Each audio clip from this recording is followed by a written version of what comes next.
Enfin, je vais terminer avec un plat de spaghettis.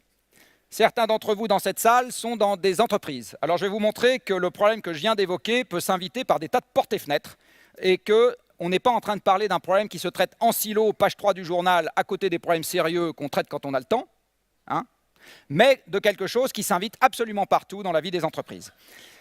Il va y avoir, je vous l'ai dit, des tensions sur l'approvisionnement fossile. Alors, comme l'énergie est une commodité vendue sur des marchés, quand vous avez une tension, le prix devient volatile et de temps en temps, vous avez des chocs. Ce qu'on constate en ce moment absolument partout. Hein. À ce moment, l'énergie devient plus chère et vous avez de l'inflation induite partout, puisqu'il y a de l'énergie partout.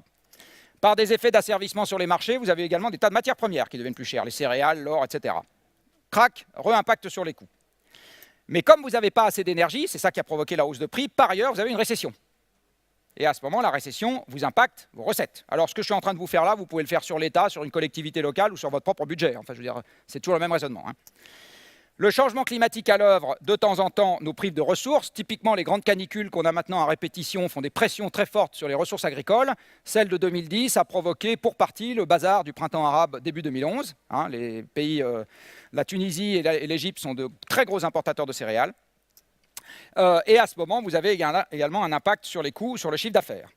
Après, il y a des gens, par exemple les clients, qui peuvent dire « nous, on va vouloir se soucier de cette affaire ». Et à ce moment, si l'entreprise ou la collectivité locale ou l'État, peu importe, ne fait pas ce qu'il faut pour répondre à cette attente, il y a un impact sur l'équilibre économique parce que les gens se mettent à faire autre chose que ce qu'on attendrait d'eux. L'État peut réglementer, réguler, etc. À ce moment, il y a des impacts, c'est même son rôle, je vous rappelle à l'État de faire des règles du jeu. Les banquiers peuvent se mettre de la partie. Ils peuvent se dire, toi mon coco, tu vas investir dans un truc qui est trop dépendant du pétrole, directement ou indirectement, donc je te prête à 3 ans, à 25%, et si tu ne me rembourses pas, je t'envoie la mafia. Hein. Donc il va y avoir, ça commence à venir, ce genre de raisonnement. Hein. Et à ce moment, si les gens sont dans un secteur dans lequel ils ne sont pas trop dépendants de l'énergie fossile, ils ne peuvent plus financer leurs investissements parce que la prime de risque devient trop élevée, et donc ça accélère leurs problèmes.